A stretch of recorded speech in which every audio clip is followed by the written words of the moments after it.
Hello, this is another episode of the Open Letter to Ordinary Human Beings podcast. I'm speaking to another fraternity brother. This fraternity brother is Mark Trout. And anytime I think about Mark, I always think about a really friendly guy whose company I always enjoyed.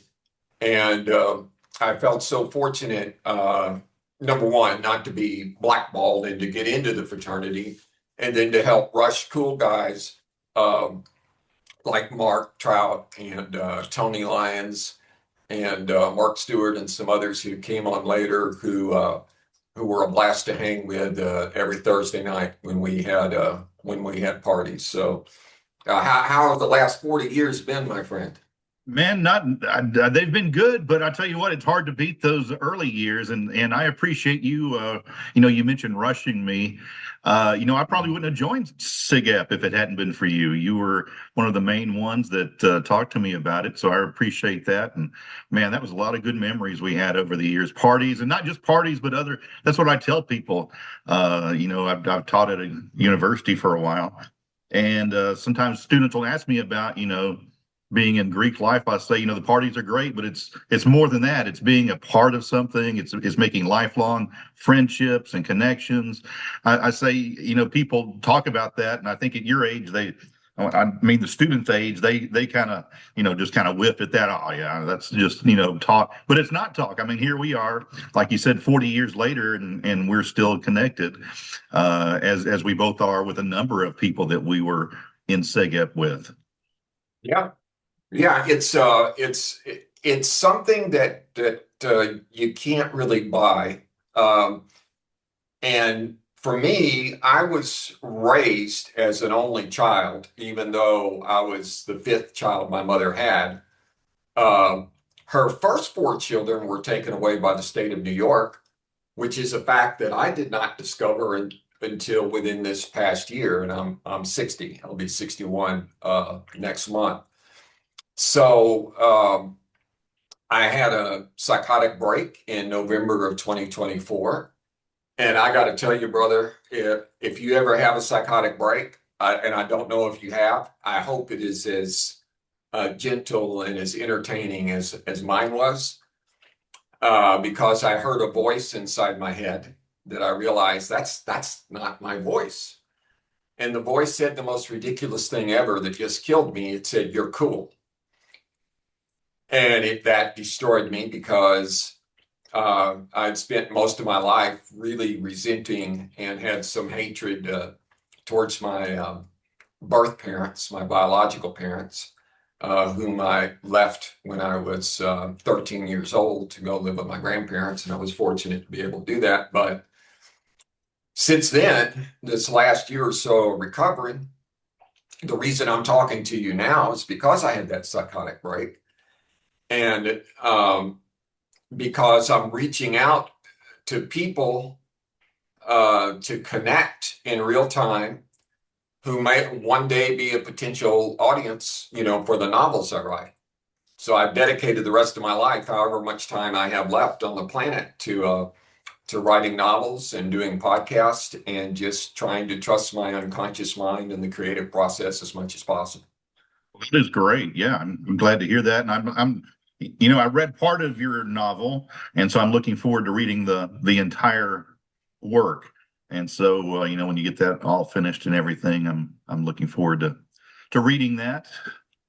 Yeah, man, I can shoot you over a PDF. I'm already on to novel number three. Okay. And it's been about a month sending out serious queries, pitch packages to literary agents. Uh, Last year, I took a course in how to pitch to literary agents from Curtis Brown Creative online.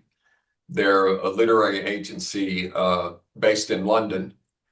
And I've tried to apply what they taught there, and I'm just following the process. I write every day, or I work on creating a pitch package or doing something along those lines that has to do with creating novels and trying to market them are trying to find, a legit agent unless we're on vacation. So I started on my new novel yesterday afternoon on my third novel. So, That's you know, exciting, for sure. And having that kind of self-discipline is gonna, that's gonna get you through writing these novels. That's something I've lacked over the years when it comes to my writing. what do you write?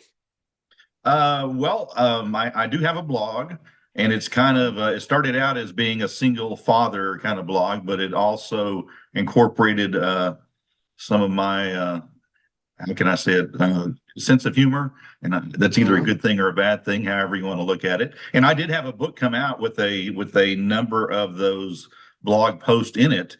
Uh, and then I have another book about to come out as well. That's again just a collection of blog posts.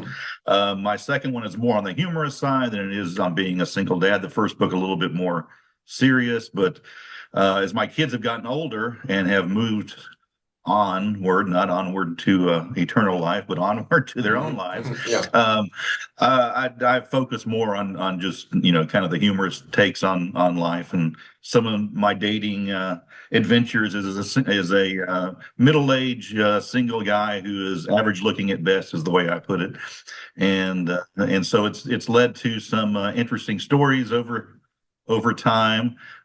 My new book, and I love the title, is called "Hush Puppies Are My Favorite Fish," which is something my son said some years ago because he thought hush That's a puppies great were fish. title. Yeah, and Yeah. he thought he was eating fish and they were only hush Yeah. puppies. But anyway, that's it's just kind of a fun deal, and you might can relate to some of the dating stories. One of them is about I dated this woman for about 3 months, and I never knew her last name. And Oh, wow. by the time you get to that point in the relationship and you don't know their last name, you can't go back and ask them, what their Yeah. last name is anymore. And so, it's just some it's mostly poking fun at me because I should have known her last name. I mean, that's just, Yeah. my fault. But I don't get into making fun of others. It's more, stuff that happens to me or kind of my take on what's happened or something like that. Well, your sense of humor, man, is always fit with mine because the first book I wrote was called Born to Play the Fool. And Mhm. I'd had some other crazy title before that uh, as I was trying to get through this manic phase that overwhelmed me. And I cranked out first a screenplay, but then I decided I'm done with screenplays. That was a part of my life before the psychotic break. And I had failed for 30 years as a screenwriter, even though I'd won some small contests. And I had lived in Los Angeles with my wife for 7 years. And I had worked with Warner Brothers, and she had worked with the Directors Guild. So we were the smallest cogs imaginable in the film and television industry. But we were part of the machinery, a very small part of it. And I just thought that the novel was is for me the best form of expression because it's the most honest and it's not so arrogant as to assume involvement from any other collaborators. It's just this universe between my ears taking these strange tangents. So um, I've really enjoyed the process, and I'm determined to land a literary agent, even if at first I put a limit on it. I told myself after the first four novels, if the first four novels fail to land me a literary agent, I'll I'll look into self-publishing. But I don't think so. I think I just as just a form of self-dignity, I'm going to keep going until I land a literary agent. It's just something I Yeah, feel. It feels right. just yeah, I would stay with that then. So, Paul, about how long does it take you to write a novel? About 3 months. Okay. I write 1,000 words per day. That's split up between after breakfast and after lunch, 1 hour. I write to music. I create playlists all the time and share them online. I use social media as my time card. Since I don't have a quote unquote real job, I clock in online. And it's part of my ritual. And part of my ritual in the morning to get over what I call the mean reds. Did you ever see Breakfast at Tiffany's or read the book, Truman I have not Capote? seen that movie. Well, the book's Or read the excellent. book. Yeah. Yeah, of course, Truman Capote was just brilliant American writer. And Holly Golightly in that says, she gets the mean reds, and she came from nothing. She was just like poor, like South, went to New York, made it as a model, like a B level model, just enough to afford, keep an apartment going and just barely, pay the rent. And she said she gets the mean reds. And she says, people call them the blues, but they're not like that to me. They're the reds. And to me, the mean reds, when I wake up in the morning, I feel just a little depressed. And that depression gives me writer's block. So to overcome it, I smoke just a little weed to get a little sense of euphoria, and then I can write.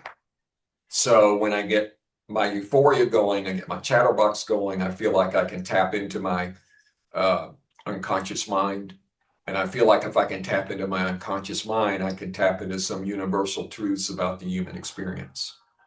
Okay, Hopefully. we got another writing question for you, and this just may Sure. be my own quirk. I don't know, but when I'm actually doing creative writing, Yeah. sometimes I notice that I have trouble discerning between stuff I've written and stuff that's happened in real life. Like I can't remember if the stuff I've written is stuff that's actually happened or stuff that I've written. So it's kind of a weird feeling sometimes. Has that ever Yeah. happened to you? I know what you're talking about, but not so much because I'm so emotionally invested in this world that I know that it's just something inside my mind. Makes And I'm hoping it'll click with an audience. okay. Um, and I also think, just as a philosophy of writing in general, that if I have that sense of euphoria, it's transmitted to the page.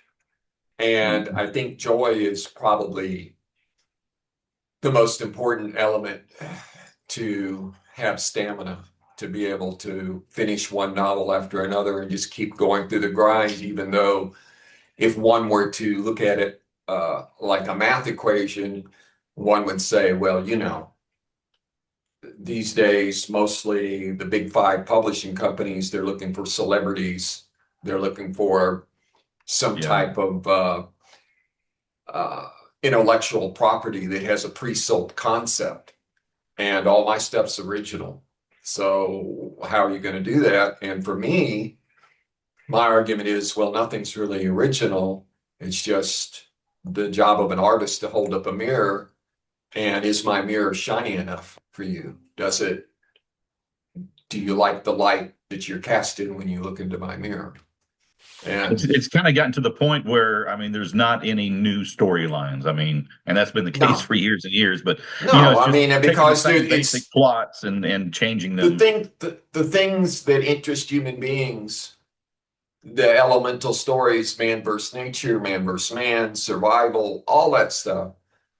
It's we're hardwired. That's into our unconscious mind and our collective unconscious. And I'm a humanitarian. I'm agnostic, but I believe in people.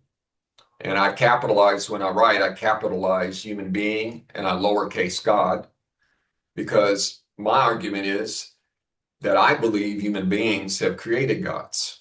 They always have and they always will. And that's a personal decision. The reason I'm agnostic is I do not know what happens after I die. And I am in absolutely no hurry to find out because I'm having a good time. Life is good for me, you know. Yeah, I understand exactly what you're saying. Mm. Like, what's going to happen. I was thinking about a blog post I'm writing right now, how I'm going to have to keep working to pay bills after I die, and what jobs I'm going to look for.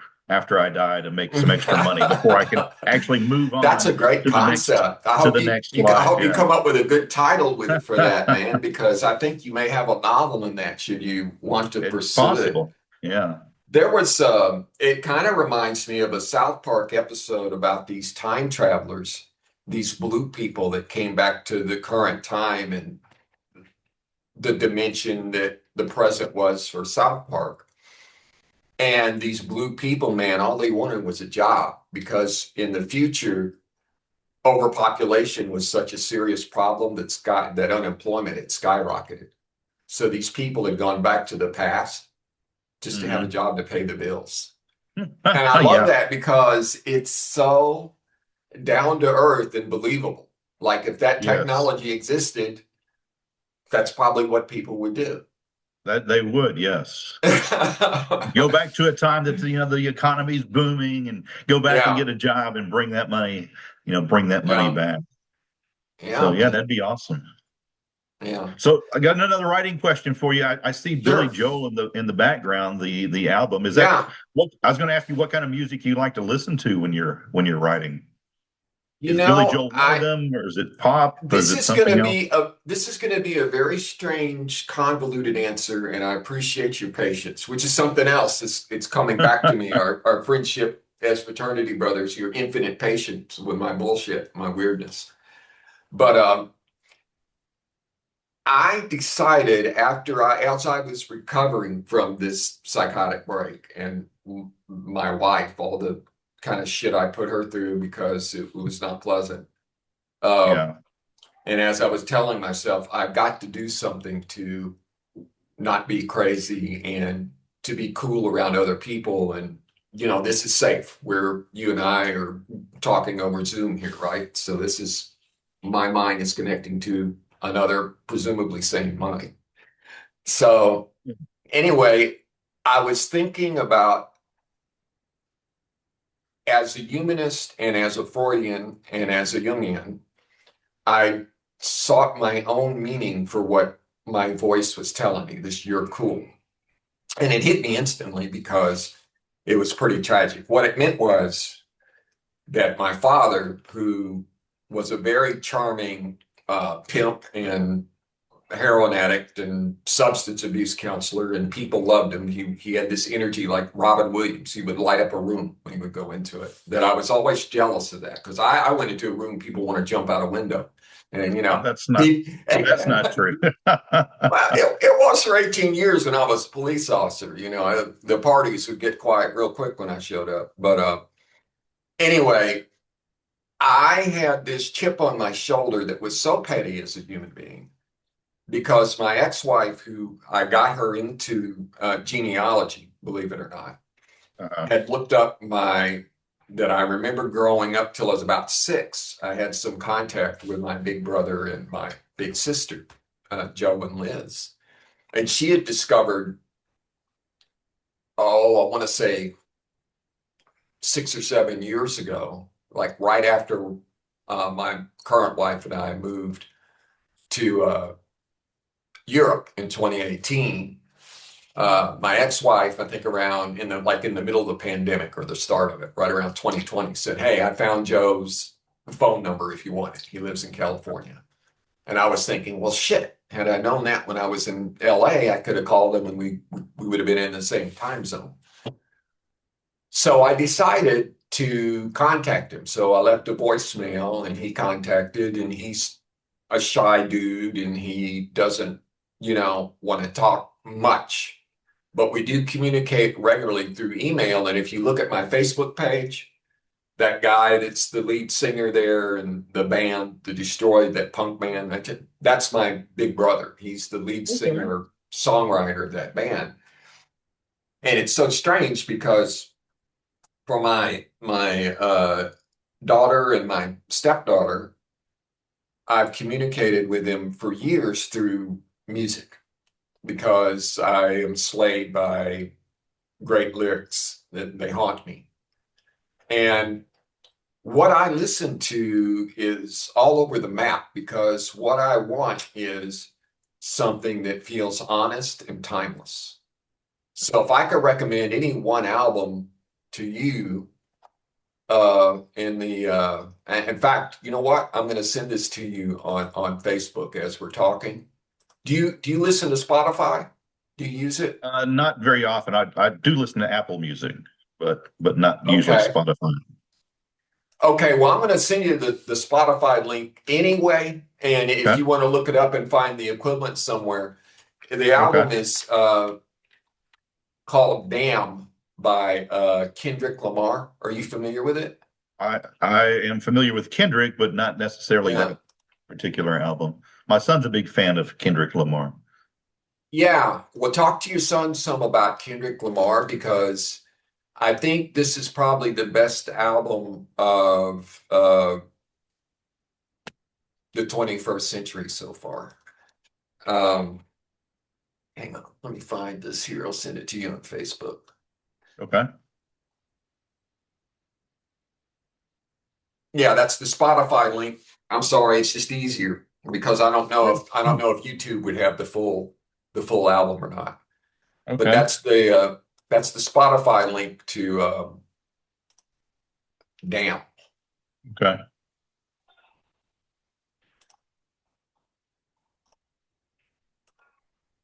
And I remember that I wanted to talk to you some about John Robert Shermer. How do you know him and how is he? Well, he's good. First of all, I'll say that he's doing well. He, is still living in Nashville, Arkansas, and he and Louis Graves own their own newspaper now. They're in Nashville. And Okay. so John Robert's son. I always call him Sherm myself. That was his Uh-huh. nickname.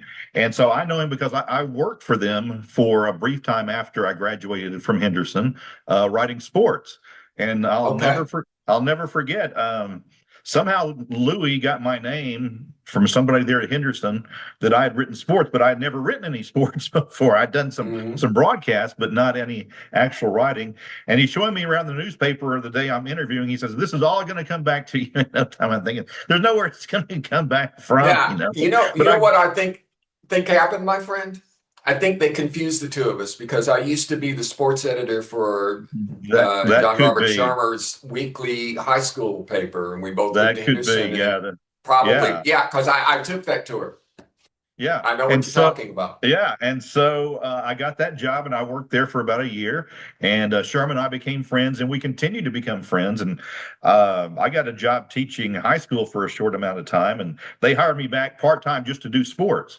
And so Mhm. Sherman and I would travel to the games together, and we continued to do that for a number of years, and occasionally still do that. But he's doing well. He's still teaching part time there at Nashville. I think history instead of English or journalism, Mhm. but he teaches a history class, one or two history classes a year, and seems to be doing well. He's always active in the community, and he's always loves the scrappers and loves the schools there and loves the community and tries to showcase that in his newspaper. It's the newspaper there in Nashville is a very positive, you know, take on everything that's going on, not so much looking at bad things that are going on. I mean, that's in the paper too, but Mhm. the highlight, the spotlight is always on the positives that people are doing in the community, not the negative things that have maybe occurred. So, there's that. He still celebrates, the young people and, them learning there on the job, whether it be newspaper. Now they've got what they call scrap media, where they're broadcasting the football games and basketball and baseball, where they're so that they have learned, they've taken the newspaper and they've expanded on that with the TV element as well. Of course, they still got an award-winning yearbook. I'm sure you were part of that back in the day as well. And he's just staying busy in the community. He still goes to a lot of events, still takes a lot of pictures, and still on the sideline for every Scrapper home game at least, and most of the away games as well. So he's No, still he was John great. Robert, still Sherm. Yeah. He'll always be Yeah, no, Sherm. Mr. Shermer was great. He inspired me to learn the basic elements of journalism, the basic, who, what, when, where, how, and if you're lucky, you get the why. But the why is not, you may never know the why, Right. Yeah. know the elements of the story. And I wish I hadn't been so nervous and high strung and weird. I think I could have done a much better job and actually had the guts because it never crossed my mind to interview athletes. It was just like a blank spot. And I think I Right. had suffered from anxiety so bad that it never occurred to me that part of my job was to talk to people, which is another reason it's important for me to have these podcasts now, Mhm. you know. Um, and another thing Mr. Shermer did, well, number one, that love of journalism and writing, I seriously for a while, and I wonder if I ought to have, but I'm so lucky the way things turned out. But if I were to travel back in time, from my experience with Mr. Shermer, I would have been bolder, I would have been more brave, I would have been a better journalist, and I probably would have tried to get into the University of Missouri's journalism program and pursue a degree in journalism there. That didn't happen, obviously, but that's how much I respected Mr. Shermer. He also taught me how sentences work because I had had such a horrible education in all these big city fucked up schools that by the time I got to that little school, in rural Nashville, Arkansas, and actually it was a good school, um, I had no idea what a sentence diagram was. I don't know if teachers still teach that or not. Maybe it's considered rote or Yeah. I'm not uncool or sure. whatever. But what was cool about that was learning the parts of speech is that I understood that I started to visualize sentences like geometrical objects, imagining the verb as the fulcrum. Like if Mhm. the sentence is a seesaw, the verb is the kind of fulcrum, and the fulcrum can change shapes because based on the power of the verb. And that's the way that's the filter that I came away with his teaching sophomore English and essays and focusing on sentence diagrams. And he also taught British literature, and that was my first exposure to Shakespeare. And my life was changed when we read Julius Caesar and we read it aloud in class, which I think common sense ought to be done, in American and English schools because I think it's an introduction into humanitarianism, articulated in beautiful Elizabethan language. The fault lie not in the stars, but within ourselves. And that to me, that's like a touchstone for humanitarianism. So yeah, all that goes back to Mr. Shermer. So tell him that he may get confused if you tell him that I took my wife's name in 2013. So just tell him that Paul Klingon remembers him and thanks him, for his He would love work. to hear from you, Paul. I'm sure if you were to reach out with an email, or if you don't have his email, I could send you that. I Yeah, think I've yeah, got that. We don't yeah, that would email be very great. often, but I think I've still got that. Yeah, that would be great. I would like if he ever wanted to be a beta reader or had like an opinion on like a one sentence pitch for whatever novel I'm working on. His opinion would be respected and valued because Okay. Yeah. I'll he's get the that to you. man. He's done the work. He's a legend. Oh yeah. Yes, he is. Yes. He really is. You know, And you're talking about if you'd been more bold, if you'd had more courage. I think you his know, classes kind of teach that though. Like he yeah, didn't expect you as a student to come in with those qualities already developed, yeah. but to kind of develop those as you go along. And Well, it sounds like, you kind of learned maybe I that wasn't ready on the for it. job. Yeah, Yeah. maybe I And wasn't that's ready for it, and he knew that. I don't know, but yeah.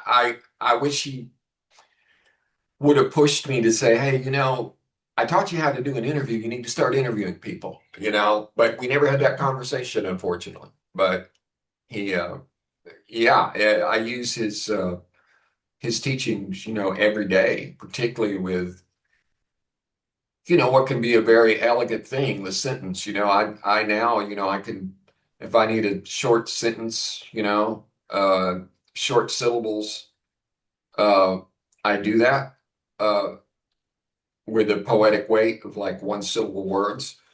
Or if I need to ramble and do a bunch of bullshit, like we used to joke about our cut lines when we would. Another thing he taught that was beautiful, and I don't know, I don't think they do it now. I think everything for years, decades has been on computers. But then we used to have to print things out and go to a light table and put I don't know if you had to do it when you first got into Yes, newspaper work, yes, yeah, put the stories on the light table and get the cut tape, you know yes, and it had a certain look and it had a certain feel, and there was this tactile thing for you laying out your article in newspaper column format where it would fit and there would be a logic for it, and then you would write a byline or whatever, a caption for a photograph, and you would need to fill up space. So I came up with this thing jokingly, like, okay, now I have to write, because I have this gap,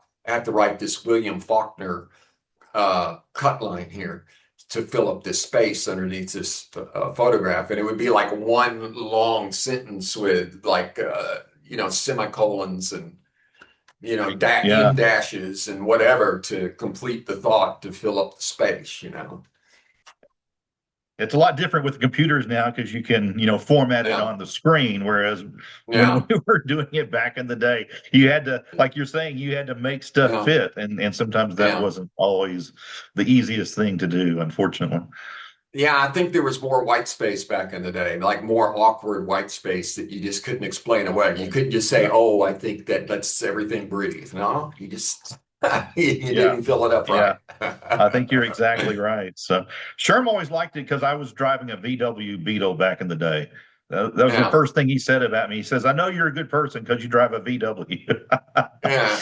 So I thought Yeah, well, that was pretty funny. that's a vehicle with a lot of character, man. And people have to realize back in the day with the VW, there was this thing with the Herbie, the love bug, and all that. It Right. was it Yeah. was a cultural thing that kids Right. today might not understand the context of the Beetle. And the Beetles were pretty cool until, if you think of the Volkswagen and their history of where they came from, and then Ted Yeah. Bundy with his yellow Beetle, and everything great sometimes takes a dark Right. turn sometimes. But Yeah. I still think that on the whole, the Beetle comes up more cool than dark. It's Hmm. pretty cool. It is. It is. Yeah, I love my Beetle. I hated letting that go, but it was time when I let it go. So Yeah, yeah, and I don't know that they even do they had around the turn of the century here, they brought it back for a little bit, and I think maybe a decade or so ago they let that go. But it was cool looking. I liked it. yeah, it was. It very similar to the originals. Yeah, yeah. Do you have a dog you need to walk back there? He is no, I don't think I need to walk him yet. He's Yeah. That's my dog, Buddy. I don't know if you can see him back Hey, there, but buddy. Hey, buddy. he I like to say he's aggressively friendly. Let's put it like Yeah, that. he looks friendly. Yeah. And people have support dogs, support animals. Yeah, Oh, absolutely. he's an emotionally destabilizing animal. He's Oh, exactly okay. the opposite of a support animal. So, Yeah. Yeah. oh gosh, he's something else. Sometimes, Yeah. usually not in a good way, but Yeah. sometimes in a good way. Mm. Well, listen, man, I don't want to. I try to keep these around 30 minutes or so, and Sure. we've gone a little over that.